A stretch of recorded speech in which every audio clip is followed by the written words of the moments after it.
જય સ્વામિનારાયણ વિદ્યાર્થી મિત્રો, જન્માષ્ટમીની રજાઓ પછી આપણે ધોરણ 10 સામાજિક વિજ્ઞાન પાઠ 2 ભારતનો સાંસ્કૃતિક વારસો, પરંપરાઓ, હસ્ત અને લલિત કલાઓમાં આપણે ફરી પાછા આગળ વધીએ.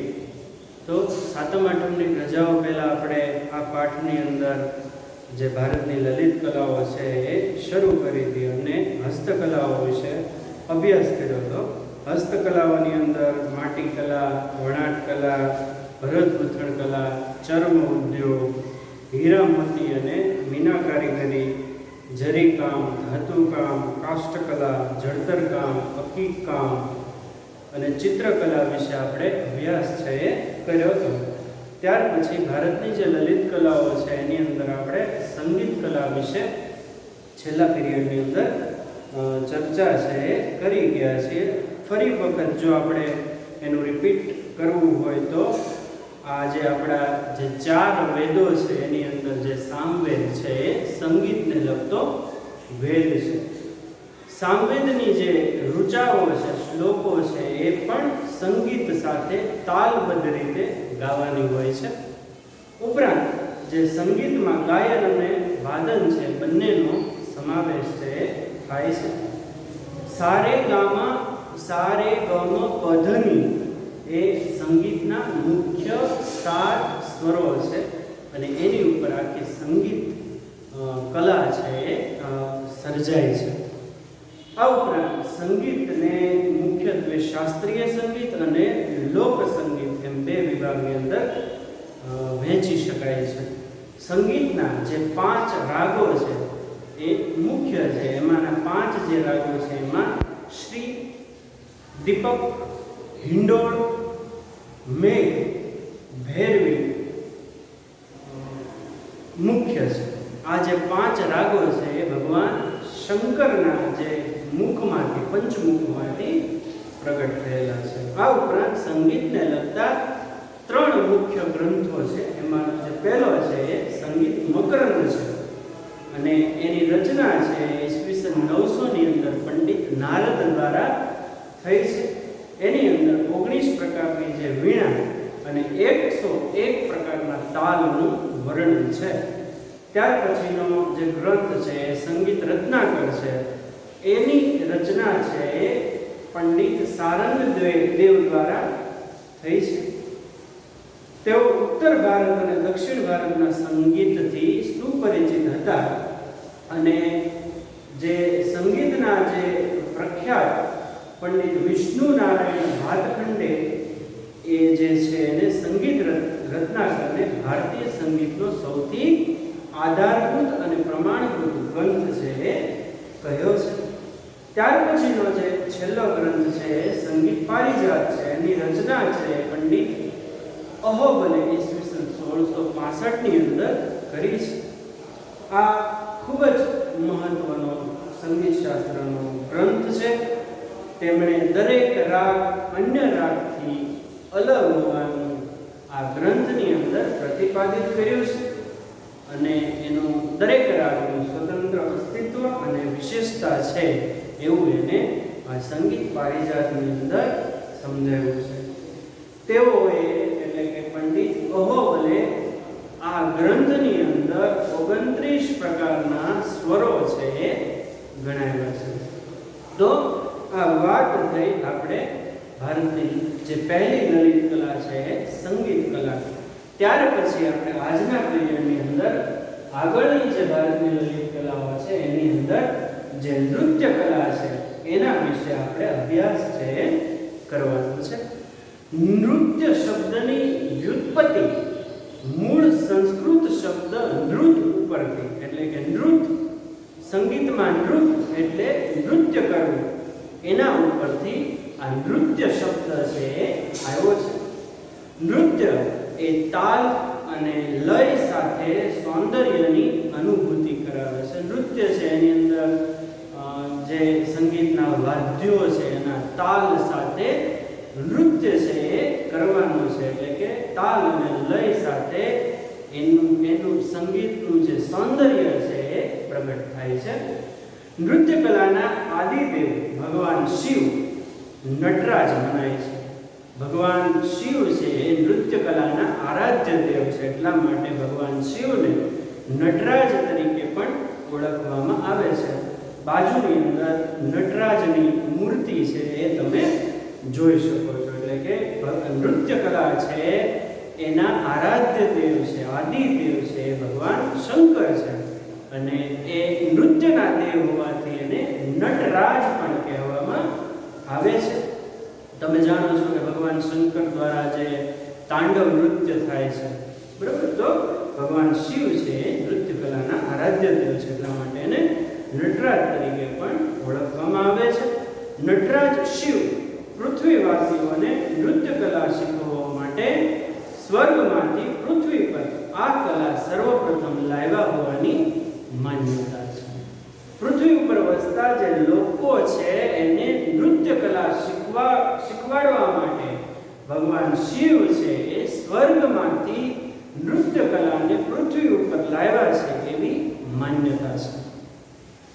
ભારતીય શાસ્ત્રીય નૃત્યોમાં ભરતનાટ્યમ, કુચીપુડી, કથક, કથકલી, ઓડિસી અને મણિપુરી એ મુખ્ય પ્રકારો છે. તો ભારતના જે મુખ્ય નૃત્યો છે, શાસ્ત્રીય નૃત્યો છે, એ ભરતનાટ્યમ છે, કુચીપુડી, કથક, કથકલી, ઓડિસી અને મણિપુરી એ મુખ્ય પ્રકારો છે. હવે આપણે વિગતવાર છે આ જુદા જુદા જે નૃત્ય કલા પૈકીના જે નૃત્યો છે એનો અભ્યાસ છે આપણે કરીએ. તો સૌથી પહેલા તો આપણને નૃત્ય કલા વિશે આપણને સમજાવવું જોઈએ. તો નૃત્ય, સંસ્કૃતનો જે નૃત્ય શબ્દ છે એની ઉપરથી આ નૃત્ય શબ્દ આવેલો છે, અને નૃત્યની અંદર તાલ અને લય સાથેના સૌંદર્યની અનુભૂતિ થતી હોય છે. ભગવાન શિવ છે આ નૃત્યના આરાધ્ય દેવ છે. પૃથ્વીવાસીઓને આ નૃત્ય કલા શીખવવા માટે ભગવાન શિવ છે એ સ્વર્ગમાંથી આ નૃત્ય કલાને સૌપ્રથમ વખત પૃથ્વી ઉપર લાવવાની માન્યતા છે. અને ભારતીય શાસ્ત્રીય નૃત્યોમાં ભરતનાટ્યમ, કુચીપુડી, કથકલી, કથક અને મણિપુરી એ નૃત્યના મુખ્ય પ્રકારો છે. તો સૌથી પહેલા આપણે ભરતનાટ્યમ વિશે અભ્યાસ છે એ કરીએ. તો વિદ્યાર્થી મિત્રો, અહીંયા ખાસ મારે તમને સ્પષ્ટતા એ કરવી છે કે ગયા વખતે એટલે કે માર્ચ 2020 ની અંદર એક પ્રશ્ન છે એ પૂછાયો હતો. તો એ પ્રશ્ન છે ચિત્ર ઉપર આધારિત હતો. દાખલા તરીકે જે વિદ્યાપીઠ છે, તક્ષશિલા વિદ્યાપીઠ છે, નાલંદા વિદ્યાપીઠ છે, આ એમાંની જે નાલંદા વિદ્યાપીઠ છે એનું ચિત્ર છે એ પેપરની અંદર છપાઈને આવ્યું હતું, અને પ્રશ્ન એવો પૂછ્યો હતો કે આ ચિત્ર શેનું છે, સમજાવો. તો અહીંયા પણ મારે તમને ખાસ જાણ એ કરવાની કે તમને પરીક્ષાની અંદર એટલે કે તમારી બોર્ડની પરીક્ષાઓની અંદર કોઈ ચિત્ર આપે અને એની ઉપરથી તમારે એની ઓળખ કરીને એના વિશે લખવાનું આવી શકે છે. એટલા માટે તમારા પાઠ્યપુસ્તકની અંદર જે કોઈ ચિત્રો આપેલા છે એનો પણ તમારે ખૂબ જ ધ્યાન દઈને એને નિરખવાના છે, જેથી કરીને તમે એ ચિત્રને આઈડેન્ટિફાઈ અથવા તો એને ઓળખી શકો અને એના વિશે લખી શકો. તો અહીંયા ભરતનાટ્યમ જે નૃત્ય છે એનું ચિત્ર છે એ બાજુની અંદર તમને આપેલું છે. તો એનું ખાસ નિરીક્ષણ છે તમે કરજો કે જેથી કરીને તમે એ નૃત્યને ઓળખી શકો. તો આપણે અભ્યાસ કરીએ ભરતનાટ્યમ વિશે. તો કે ભરતનાટ્યમનું ઉદ્ભવ સ્થાન તમિલનાડુ રાજ્યનો તાંજોર જિલ્લો ગણાય છે. આ જે ભરતનાટ્યમ જે નૃત્ય છે એનું ઉદ્ભવ સ્થાન છે એ તમિલનાડુ છે, અને તમિલનાડુનો જે તાંજોર જિલ્લો છે ત્યાં આ ભરતનાટ્યમ નૃત્ય શૈલીની ઉત્પત્તિ થઈ હોવાનું મનાય છે. ભરત મુનિએ રચેલ નાટ્યશાસ્ત્ર અને નંદિકેશ્વર રચિત અભિનવ દર્પણ આ બંને ગ્રંથો ભરતનાટ્યમના આધાર સ્ત્રોત છે. આ ખૂબ જ અગત્યનું, નાની નીચે લાઈન કરી લેવી જોઈએ તમારે.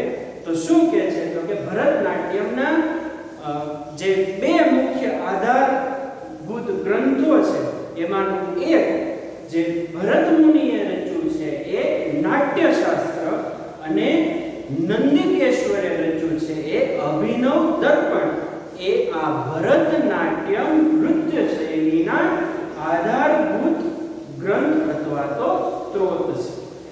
અહીંયા એવું પણ કહી શકાય કે ભરત મુનિ દ્વારા આ નાટક આ નૃત્યનું વર્ણન કરેલું હોવાથી આ નૃત્યને ભરતનાટ્યમ તરીકે પણ ઓળખવામાં આવતું હોઈ શકે છે. તો બે ભરતનાટ્યમના આધારભૂત સ્ત્રોત એમાંનું ભરત મુનિએ રચેલું નાટ્યશાસ્ત્ર અને નંદિકેશ્વર દ્વારા રચાયેલું અભિનવ દર્પણ.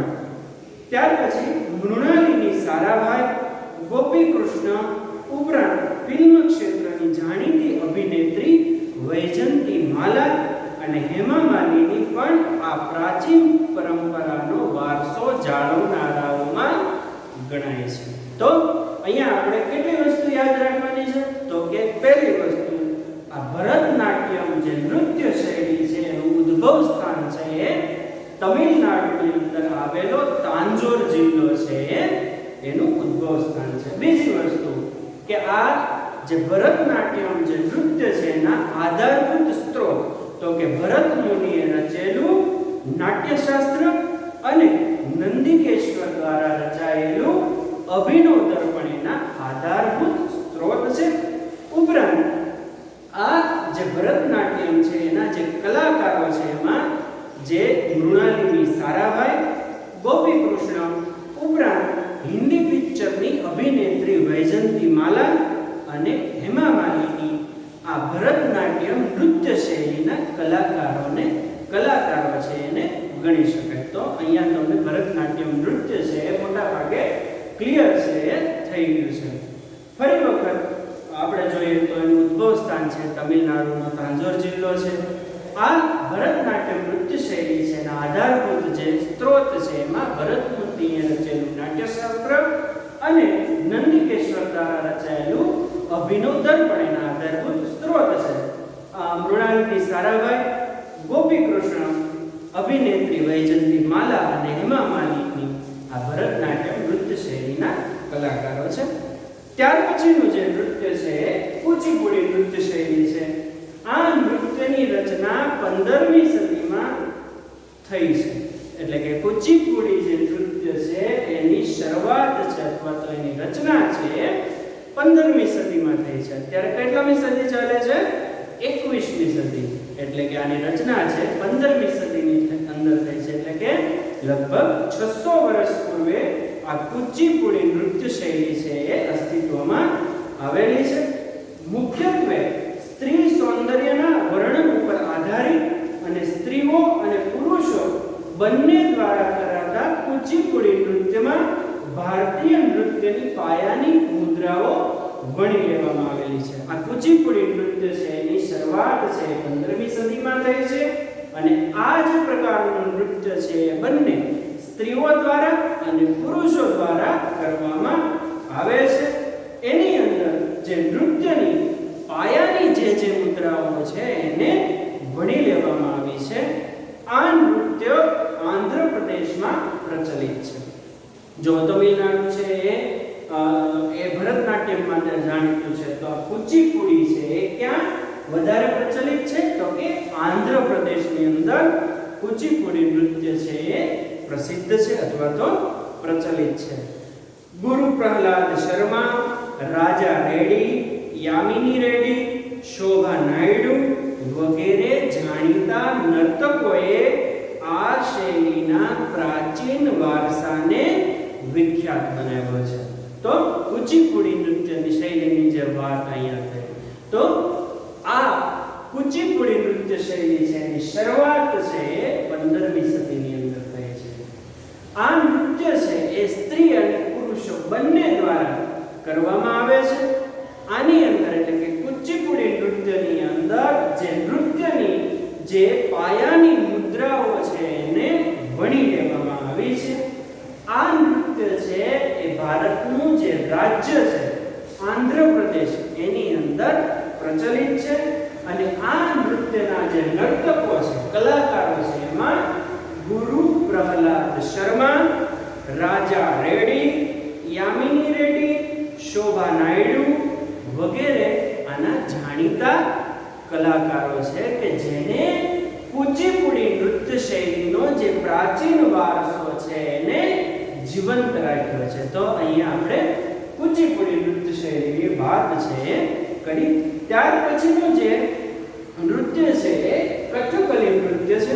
તો જોઈએ આપણે કથકલી નૃત્યની અંદર કથકલી એ કેરળ રાજ્યનું પ્રચલિત નૃત્ય છે. તો પહેલું ભરતનાટ્યમ એ તમિલનાડુનું, કુચીપુડી એ આંધ્રનું, કથકલી છે કેરળ રાજ્યનું પ્રચલિત નૃત્ય છે. કથકલી શબ્દ પૌરાણિક મહાકાવ્યો, મહાભારતના પ્રસંગો અને સંસ્કૃત મલયાલમ મિશ્રિત નાટકો પાછળથી કથકલી કહેવાય. તો કથકલી જે છે એ શેના ઉપરથી આવ્યા છે? તો કે પૌરાણિક જે મહાકાવ્યો છે, મહાભારતના જે પ્રસંગો છે અને સંસ્કૃત મલયાલમ મિશ્રિત જે નાટકો છે એ પાછળથી કથકલી કહેવાયા. કથકલીની વેશભૂષા ઘેરદાર સુંદર કપડાવાળી હોય છે. એની વેશભૂષા છે કેવી હોય છે? ઘેરદાર સુંદર કપડાવાળી હોય છે.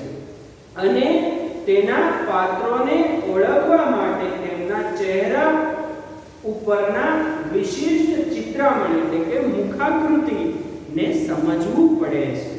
આ નૃત્યમાં નટ કલાત્મક મુકુટ ધારણ કરી રજૂઆત સમયે એક જ તેલના દીવાના તેજથી પ્રકાશિત રંગમંચ પર પડદા પાછળ આવીને પોતાની સંગીતમય ઓળખ આપી ત્રણેય લોકના પાત્રોને ચહેરાના હાવભાવ અને હસ્તમુદ્રાથી સજીવ કરે છે. તો આ વાત થઈ કથકલીની.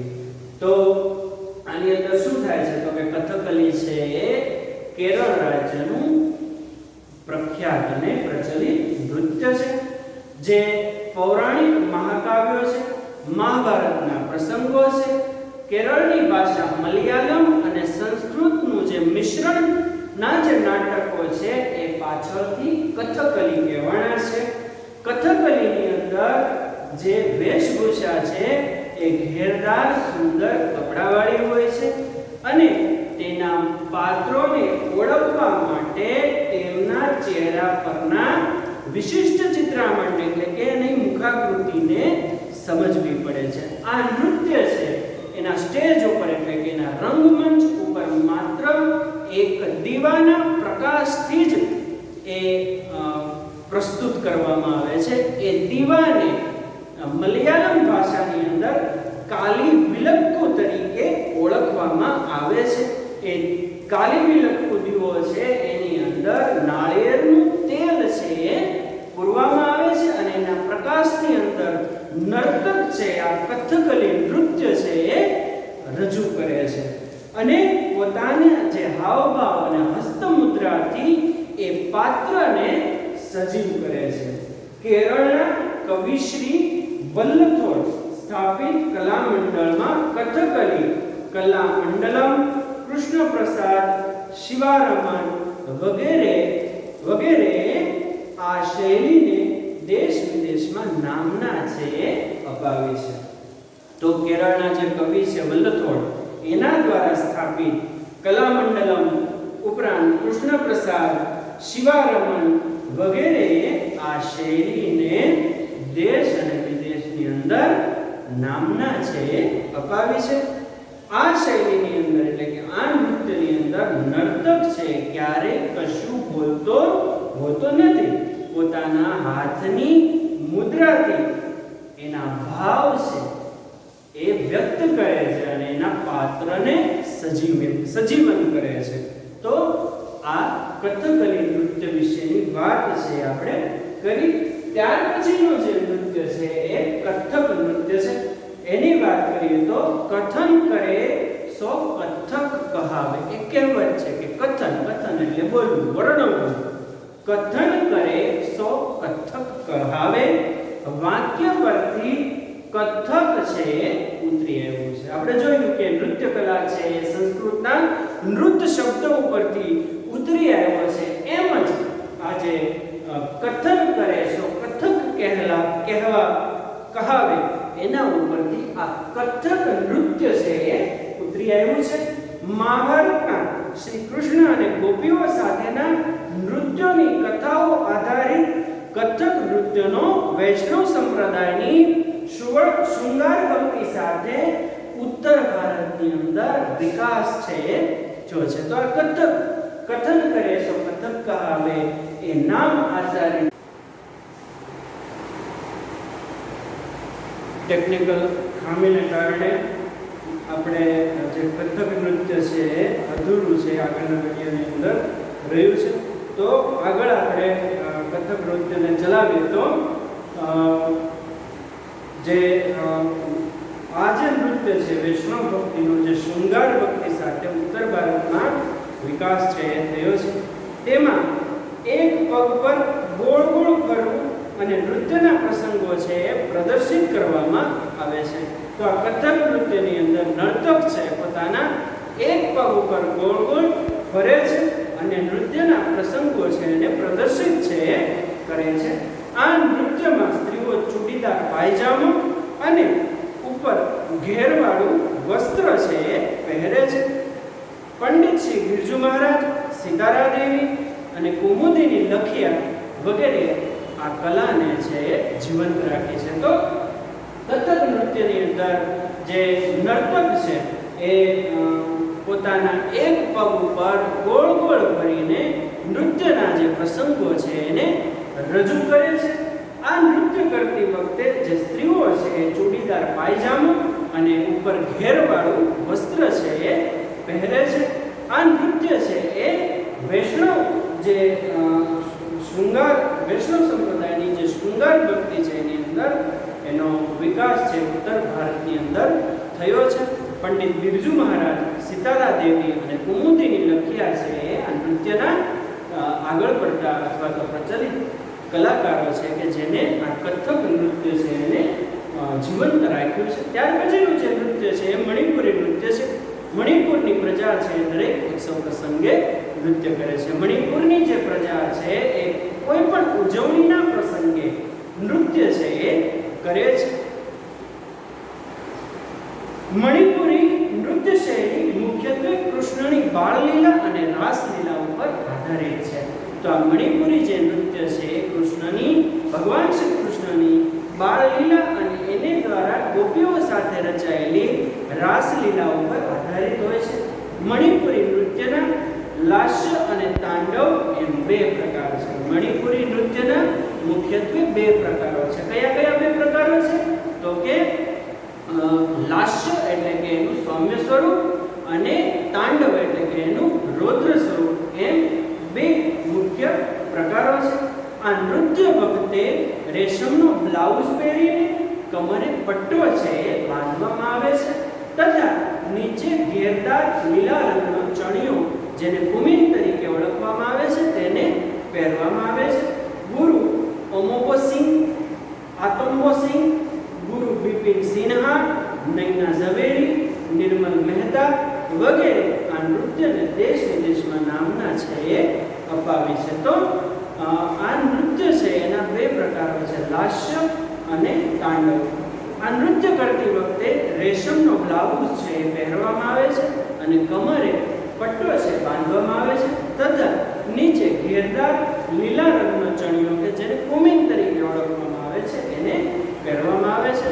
મણિપુરી નૃત્યના જે કલાકારો છે એ ગુરુ અમોબી સિંહ, આતંબો સિંહ, ગુરુ બિપિન સિન્હા, નૈના ઝવેરી, નિર્મલ મહેતા વગેરે છે.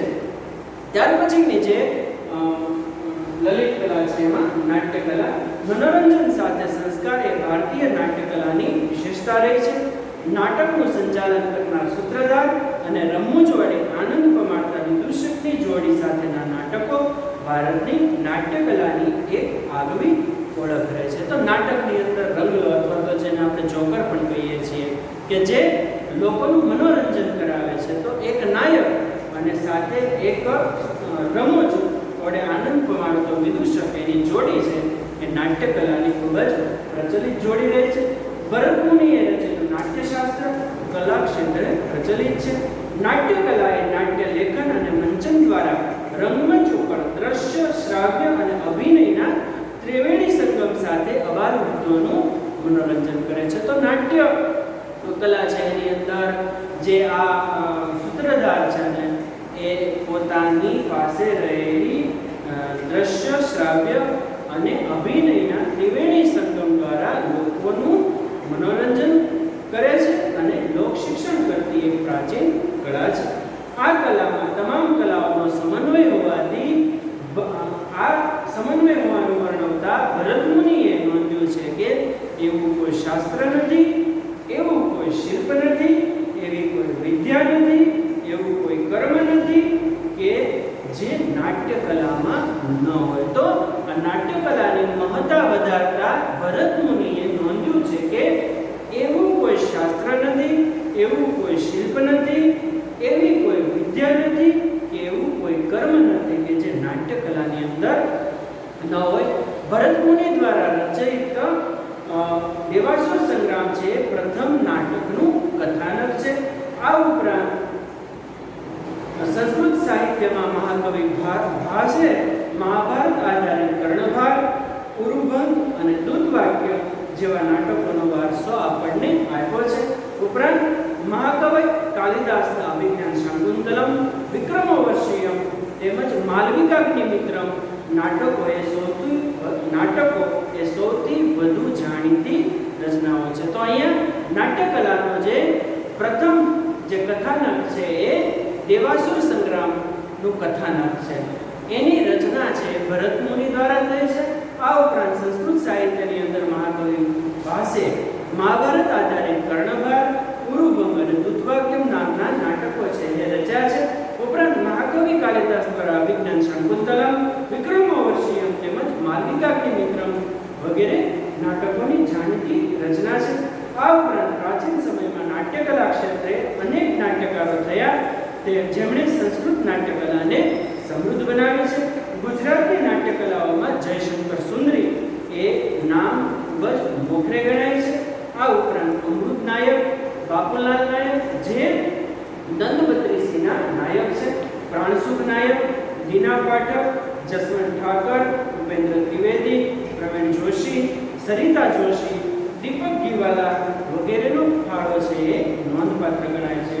દેશી નાટક, સમાજ અને અન્ય નાટ્ય સંસ્થાઓનો ફાળો પણ નોંધવો રહ્યો. તો આ વાત થઈ નાટ્યકલાની. ત્યાર પછી જે છેલ્લી છે એ ભવાઈ છે. શાસ્ત્રકારોએ ભવાઈની ભાવ પ્રધાન નાટકો કયા છે? તો શાસ્ત્રોએ અથવા તો શાસ્ત્રકારોએ ભવાઈની ભાવ પ્રધાન નાટકો છે કયા છે? ભવાઈ એ અસાઈ ઠાકર દ્વારા શરૂ કરાયેલ ગુજરાતની આશરે 700 વર્ષ જૂની વિશિષ્ટ પ્રકારની નાટ્યકલા છે. તો આ ભવાઈ જે કલા છે એને અસાઈ ઠાકર દ્વારા ઈસવીસન 700 વર્ષ પહેલા અસાઈ ઠાકર દ્વારા એની શરૂઆત છે એ થઈ છે. સસ્તા ખર્ચે લોક શિક્ષણ સાથે મનોરંજન કરતી આ નાટ્યકલાને સોલંકી યુગમાં પ્રોત્સાહન અપાયું. મોટે ભાગે પડદા વિના ભજવાતા નાટકો, અરબી શૈલીની રમૂજો અને ગુંગળ વાદ્ય સાથે સંગીત પ્રધાન નાટકો અને વેશ એટલે કે રામદેવનો વેશ, ઝંડા ઝુલણનો વેશ, કજોડાનો વેશ વગેરે એ ભવાઈની વિશેષતા છે એ રહી છે. ભવાઈના વિષય વસ્તુમાં સામાજિક કુરિવાજોના પ્રતિકારનો પણ સમાવેશ થાય છે. ગુજરાતમાં કન્યા કેળવણી, બેટી બચાવો જેવા કાર્યક્રમો માટે રંગલા રંગલી જેવા પાત્રો સાથે ભવાઈ નાટ્ય પ્રયોગો છે એ યોજાય છે. ભવાઈ ભજવનાર ભવાઈયાઓ ઘૂંઘળ વગાડીને માતાજીની સ્તુતિ છે એ કરે છે. તો ભવાઈ જે કલા છે એની શરૂઆત છે 700 વર્ષ પૂર્વે ગુજરાતની અંદર સાહિબ ઠાકર દ્વારા શરૂ કરવામાં આવી છે. સસ્તા ખર્ચે લોક શિક્ષણ અને મનોરંજન કરતી આ નાટ્યકલાને સોલંકી યુગની અંદર પ્રોત્સાહન છે મળ્યું છે.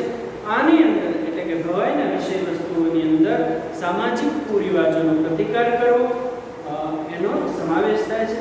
ગુજરાતની અંદર કન્યા કેળવણી, બેટી બચાવો જેવા કાર્યક્રમોની અંદર રંગરા રંગલીનું જે પાત્રો છે એ નાટ્યકલા દ્વારા પ્રયોજાય છે. આમ ભવાઈ કલા છે એ ગુજરાતની ખૂબ જ આગવી કલાઓ પૈકીની એક કલા તરીકે ગણાવી શકાય. તો આજના પીરિયડની અંદર આટલું રાખીએ. તમે ઘરે સામાજિક વિજ્ઞાન ઉપરાંત દરેક વિષયોનો ખૂબ જ અભ્યાસ કરશો એવી તમારી પાસે ખૂબ જ અપેક્ષા છે. અને શાળાઓ શરૂ થયા પછી તમારી ઉપર બર્ડન ન આવે એટલા માટે અત્યારથી જ તમે દરેક વિષયોને સરખો ન્યાય આપી એનો વ્યવસ્થિત અભ્યાસ કરજો.